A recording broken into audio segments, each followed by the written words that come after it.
Peace, peace. Sorry. See, I'm excited. Keep messing. See, I keep messing Excited. up. I mess up. So that this is the blooper reel here. Okay. Okay.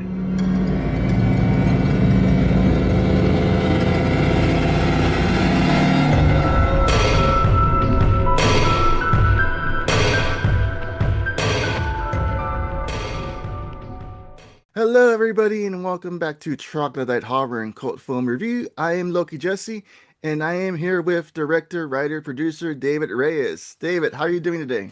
I am doing great. Thanks for having me on. Thank you for being on, sir. Like it's a honor and a privilege to have you on here. Um, Tell us about yourself. Like, how did you get into the filmmaking? Like, what started it all? Fuck, what started it all was Star Wars, man. Oh yes. I'm 13 years old and Star Wars comes out, and so yeah, after that I was hooked. Um, but I went to UT, radio, television, and film, got into TV. Um, my wife and I formed our own video production company in 1999, Oh. and so the first project we did was a documentary about being a musician in Austin, what it took to, or what you felt being a success was.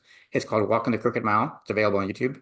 Um, but yeah, that was our first documentary. Did another documentary. I was an extra in the Alamo. I was a Mexican Mm. soldado. And so I did a documentary short about that experience of filming that movie, where I basically talked to all the other extras. It's called Half Cocked Firelock, Time Served in Santa Anna's Army, also available on YouTube. And then after that, my wife said, no more documentaries, because the thing about documentaries is you're at the mercy of your subject. So you're shooting whenever they're available. And like for our first documentary, I shot that for a year and a half. So after that, we just did narratives. And so we did our first narrative in 2015 called Tripping to the Altar. And then we followed that up in 2017 with My Ranger, and then Empty Nester's Handbook, and Texas AF. And 2 years ago, we did Paw Mama. And now we're in pre-production for Letty and Jack Want Out. Yeah, so we're a production company out of Austin, Texas, and I write, direct, co-produce, DP, uh, camera, and my wife does set design, costume, catering, co-produces, and so we keep it all tight in the family. That's awesome. That's awesome, dude. Aside from Star Wars, was there any other films that like inspired you? Jaws, Like Jaws, Jaws. Jaws. Jaws is a perfect movie. So yeah, and that and Princess Bride, but yeah, and Oh yes, Princess Bride. yeah. That's a good one. I still say as you wish. I used to put my kids to sleep with that sleep well, good job, and most likely kill you in the morning. And time they were born till they're like 10. So yeah, every night I would say that before, that was a good night thing. That's so sweet and cool. Um, so and this your film Letty and oh man, I had it right here. Letty and Jack Want Out. Yeah, One Out. Is that a comedy or action? Like what genre is that? That is the full out comedy. And Uh-huh. it's based off two people who have a history of making bad choices, and now they're faced to this one time in their life where they have to turn it all around, or it's going to cost them their life. The comes from two directions. Letty's in a bad, loveless relationship, and she's trying to have that exit strategy to get out of it. And Jack is kind of based off of a couple things. One is like I always in Austin Powers, the first one, there was like a deleted scene Yeah. where you see the home life of a minion, one of his henchmen, Yeah. where he goes home, and like I always wondered what that was like to be a henchman in a gang and everything. And so kind of tied that with my love for stormtroopers, like the faceless guy Yes. there. And so that's who Jack is. So Jack is this guy who's in this big criminal organization who has to get out. And but as I kind of wanted to peel back that veil of this is what this it's like to be that guy who's always, in the background. Oh, that sounds so much fun because you always wonder about like the henchmen and their lives, if the things. And it's funny you say that because like yeah, I do remember that deleted scene from Austin Powers. Yeah, he's the one who gets killed in the steamroller. Yeah.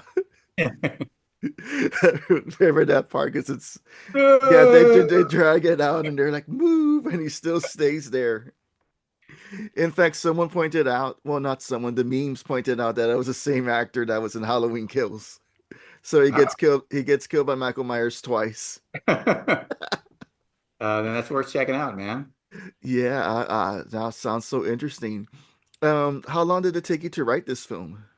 This one probably less than a year, but probably I started writing, really on pen to paper, probably February. But the ideas are in my head for over a year to where, the characters and the story. But Yeah. I always write freehand in a notebook, and I Oh, began that awesome. in The best. February. And so, Best to yeah, go old school, freehand writing. and notebook. What? Best to go old school, freehand and a notebook. No technology sometimes. Yeah, because I feel that's the best way conversations come out of me Hmm. is just let them go. And that's just, it goes, for me, it's easier with a hand like this than typing. So that's Yeah, my brain works. I hear you, man. And so that's something in my eye.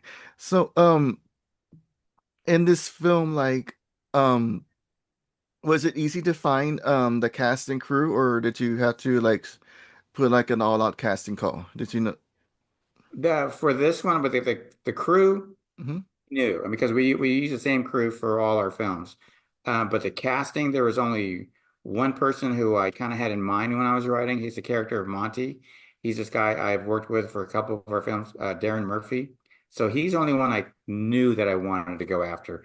The rest we did casting through Facebook groups and backstage casting and one other all casting I think I went to as well. But about half this cast I had never met before this film. And so it's really a pleasant, surprise to have these people who I've never worked with, all Central Texas actors, come together and work on this. And so we had our table read, and that was really great. And we're getting ready for production in the end of April.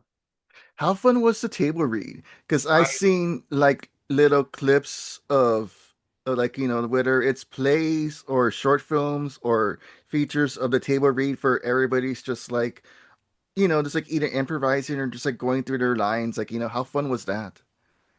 it is one of the best parts of the process for me because, I have these voices in my head and then they go on paper, but then they're flat, they're two-dimensional. And this is the first time I hear them really come to life with actors, people who are going to put themselves into the role. And so it's basically it takes the thing off the page and brings it three-dimensional walking around the room. And it's really amazing time for me. And so because each one of these actors who we have really, grabbed onto the role and really brought it to life. So the table read for me is really one of the best parts of the whole process. And it's just always after the table read, I have some rewrites because Yeah. they sound good on paper and in your head, but when you see them come out of somebody's mouth, it's just like, okay, that line didn't work, or I want to tailor it for that person. And so there's always a couple of rewrites after every table read for me because once I see somebody grab hold of it, I want to kind of tailor it for them. Oh, damn, that's so cool. That's one of my dreams or one of my goals to do is to do like a table read, like just to get like a script of, of Scream or some popular, not popular, but it's like some either horror or comedy or something, and just Yeah. get a group of people, get them up on stage and just do the table read and like have them read the script but like in their own style or their own way Yeah. and it's like mix up the characters like that's what I could say. That's one of my. That's something that's gonna be on my bucket list because Yeah. I've seen so much of that. And I think like 2 years ago, they did. It was the table. I think the podcast is called Table Read, but they did that with the film Fright Night, where they had Mark Hamill play Peter Vincent, but it Yeah. was mostly like the original cast, and with just like new scenes here or there, but it would just like look so much fun. Like I said, that's one of my goals in life to do like a live table read with just like various people because it just seems so much fun. At least to me, it does. Yeah, I saw a lot of that during COVID. Like people were doing that to kind of keep busy. But yeah, I highly recommend. Yeah, and it'd be like a good little time too, man. Yes, dude, it was like you could tell by my voice. It's just like it's so fun and exciting because like like like you get to hear your characters' voices, and also like did anybody improvise their lines, or was it just that they just read what was in the script? Pretty much they kept to the script. Once we get to actual production, that's where I'll let them go loose, and they will. Because I mean, again, they got to have their own style to it. Because my Right. thing is, it's not a Bible. As long as you get us from where we started in the end, then I'm good. So, and if you do whatever you do, you better be able to do it two or three times because we need to shoot it from different angles. So that was great. I liked it. Thanks. But now you better give it to me three more times. So I hope you remembered what you did. Because I have the script. I know what I wanted you to do, but you did something different. So we're going to go with yours. So give it to me three more times. Oh, that's gotta be difficult. Well, sounds challenging. Yeah, I mean, yeah. So, but yeah, continuity. Continuity is a killer. Oh yeah. Do you obviously dumb question, but like do you have like someone that like keeps track of the continuity? Yeah, it's a script supervisor. Her name is Lynn Sparks. She's been with us in all our films, and I trust her explicitly. I mean, as especially with me and my wife, we wear multiple hats, and Uh-huh. so my wife is the one who's like keeping track of the time and making sure that we're moving it on schedule and everything. And I'm looking at the performance and the lighting and the camera, so I can miss lines. And so Lynn is always there to say you missed this line. And so she saves a lot of our butts. That's good. And locations, did you scout the locations beforehand, or were any of the locations just like serendipity, like you just stumbled upon them, No, I mean this all our other films have been kind of based off my life, kind of. right? So our house has been a major set for all our films, seriously. And so this is the first film where I wanted to, because whenever I write, I want to get it, I want to film it, I want it to happen. So I write to my resources, and so my house is my resource. And so, but this is the first film I wanted to let go of that, and so I kind of wrote it and said we're going to figure out and find these places, and so that's what we did. And so yeah, we've been scouting. We've been using Facebook groups to help us find locations and everything. So just this last week, we have everything nailed down. So it was kind of getting hairy, but yeah, I got everything I was looking for. Yeah, there's just one location that's seen. The movie ends with these two characters driving off, and then there's a drone shot of the camera. As they drive off, the camera goes up in an apartment complex and reveals the Austin skyline. I had that in, Oh, I had that in my head. And so we scouted these Austin apartments and found one on a hill that had that exact view I wanted to, contacted them and they were cool with it. And so sometimes it's luck and it's the coolness of Austin that allows stuff to happen and sometimes you got to pay. But yeah, we've been lucky with a lot of our locations. that's cool.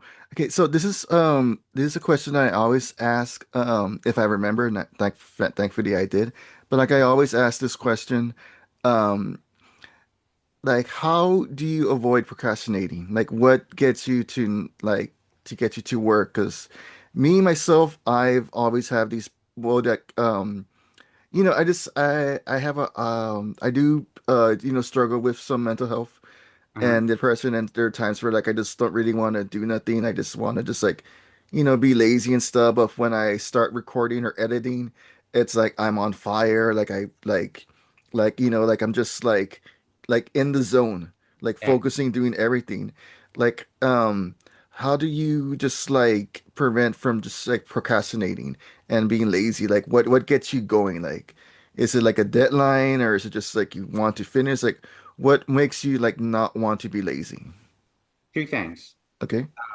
One is I believe that if you know what you want to do, every day you should be doing something to get you to that goal.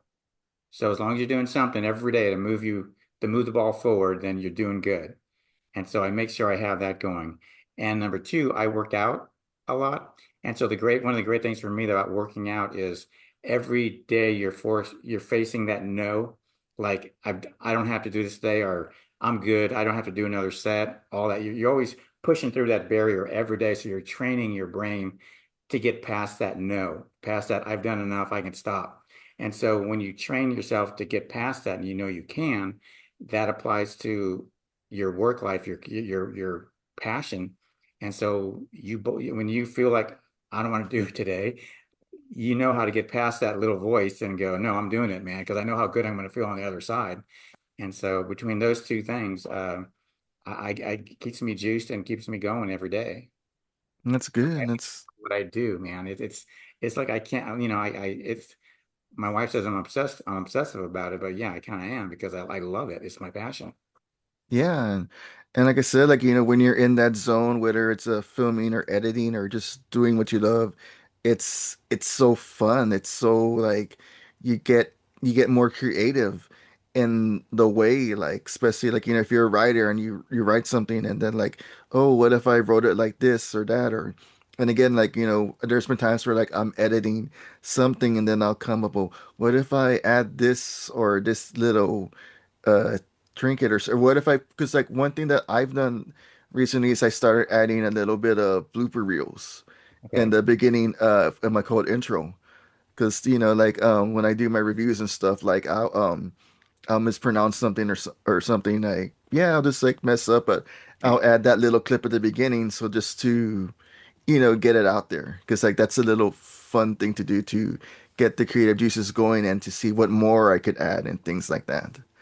But So also what also helps is it's a collaborative effort, so you're working with people who are passionate about you. And so having that energy from different people, and especially once you get a project going and you have people involved working with you, you feel you owe it to them as well. So you can't take that day off. You can't stop because now you've brought these people on this journey with you. And so, they trusted you. And so you have to keep pushing because they're in it too. And so you feel responsible for their involvement. And so you want to do right by their time because their time is valuable. And you want to, make it worth their while and something that they're proud of and want to do. So that also adds to your push and making yeah. That is so true. Yeah, I totally forgot about that. Well, you work with a crew, like I'm only one person, but I see what you mean. That like you bring like other people share your vision, and like you want to do right with them, as well as yourself. yeah. So that's awesome. What advice would you give like future filmmakers? Like anyone seeing this, like what advice would you give them? Um, Number one, watch a lot of movies critically. Don't just watch it and gel out, but if you really want to do this, watch it critically. Watch how they reveal a character. you know, um, the pacing of it, the dialogue. Is it feel like a play or is it conversational? I mean, really, and the Spielberg in Jaws is amazing. Watch Jaws. It's just the way he uses the camera and lets people go in the frame and doesn't just do simple cuts. I mean, study the films that you love, and then those ideas will get in your head. So when you want to tell your story, you kind of know how the camera talks. And then two, I mean, live a life. I mean, so I mean, all our films are based off life experiences, at least the ones that I do. And so, based off the people I've met and the, things I've done and places I've gone to and all that stuff. And so then you incorporate those little, parts of your life into original story and characters that come into your head. So live a life. Yeah. Love movies. It's funny to mention about like a vision a movie as a play because there's as soon as you said that I remember when my co-host at the time when we reviewed The Fly and the Reservoir Dogs, Mhm. I saw those films and I was thinking like this could be a stage play Yeah. because the especially Reservoir Dogs because it's set like all in one location, so Yeah. that It would totally work as a stage play. somewhere else. Yeah, I'm Yeah. sorry, I didn't it kind of cut off. What? In Reservoir Dogs, like especially when in the big warehouse room, they're talking about stuff that happened in another location, and that's very play theater like. So yeah, Yeah. And I don't know why, but like I also see envision The Fly as a stage play, just because it to me it just feels like it happens in one location with the laboratory. yeah, So I see that one there as a stage play. I'll So get that. well, I see a lot of films. Well, yeah, like I've lately since I started this show and Uh, program, I see films a little differently now, like especially when it comes to like storytelling, genres, and various ways. I know I just always like notice some things how it could work in a different medium sometimes. yeah, yeah, and yeah, yeah. Nothing wrong with watching tons of movies, man. I Oh yeah. watch as many as I can. I know, like like 2 weeks ago, I went on a Shaw Brothers thing. Well, yeah, films, but like because they released some horror films, so I saw like these two Black Magic 1 and 2, which Uh-huh. was totally fun, especially part 2 because I had like a kung fu guy like fighting some like zombies, which is always fun.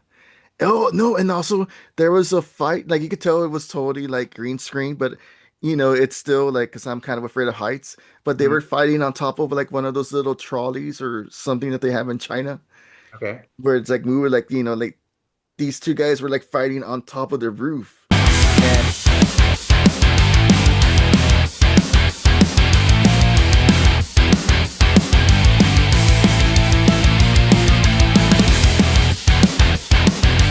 and even though like I could, see like it's a green screen and stuff, like just the image of them fighting up so high, it still like got me so invested in it. Nice. That's good filmmaking then, man. Yeah, especially another one because I've just recently saw for the first time because I've only seen clips of Piranha here or there. Okay. Um but the raft scene that was pretty intense where that piranhas are chopping the rope of the raft and they're like struggling to get not fall in the water to get on land. Which one is from the 70s or or the last one? The Oh last. no, it's the 70s, the original one. Okay. The one from Joe Dante.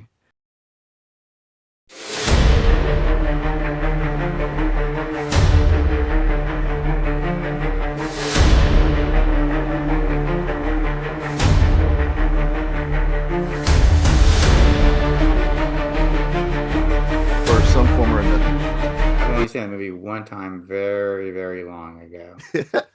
Yeah. Yeah, man, but it's a great film. And going back to your film, like how much more filming do y'all need to do before you finish? Or it's Oh, already been done filming? we start Oh, next month. The last okay. part of we shoot the last part of April into May, all through May. And so yeah, we haven't shot anything. All we've done is cast, had a table read, and so yeah, we are about to go. Right now, we're doing our crowdfunding to raise Yes. so we can make our budget. So uh, yeah, we're on Seed and Spark. So if people want to check out Seed and Spark, Letty and Jack Want Out, please check it out. Thing is, pledge, follow, share. Yeah, and you can find out about what we're doing. And we're posting stuff about the movie all the time on that and on our Facebook and Instagram. But yeah, we start shooting next month, April 24th, I think is our first shoot date in Austin. And also part of the promotion is you're also like showing out films about meeting the cast and crew.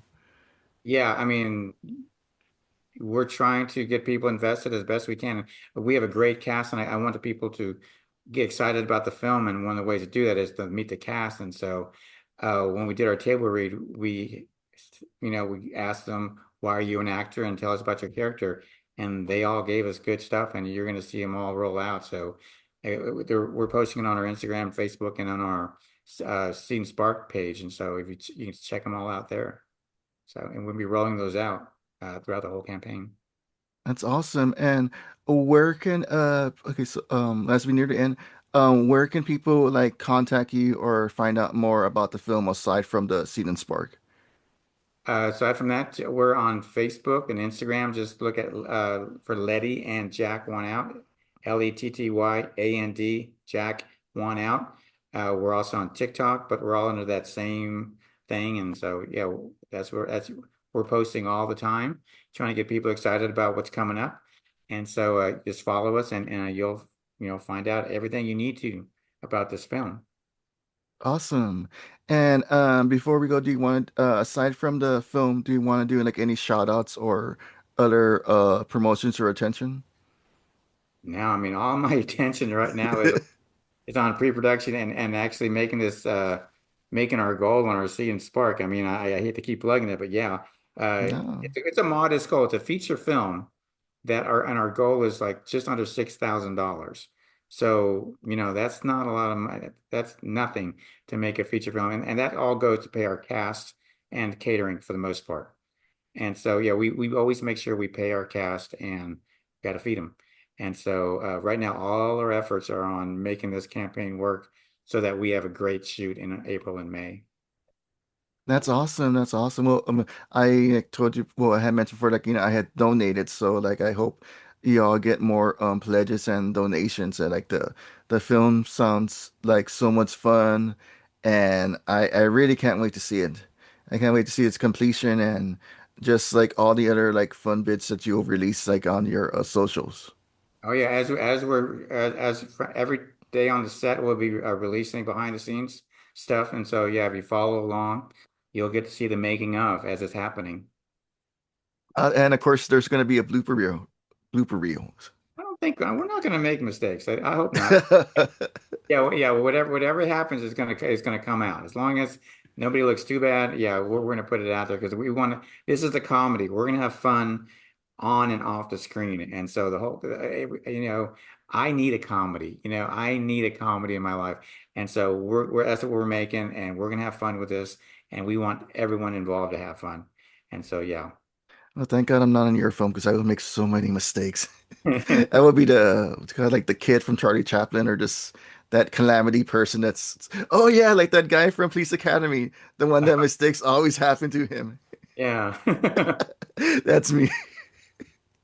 I walk in front of the camera. No, thank you so much, David, for taking a few minutes of your time and talking about your film. Again, I can't wait to see it. Please, everybody, go to Seed and Spark for left. I'm sorry, Letty and Jack Want Out, right? Wait, Let David? one out. Yes. Oh man, well, thank you so much, my friend. Like, it's so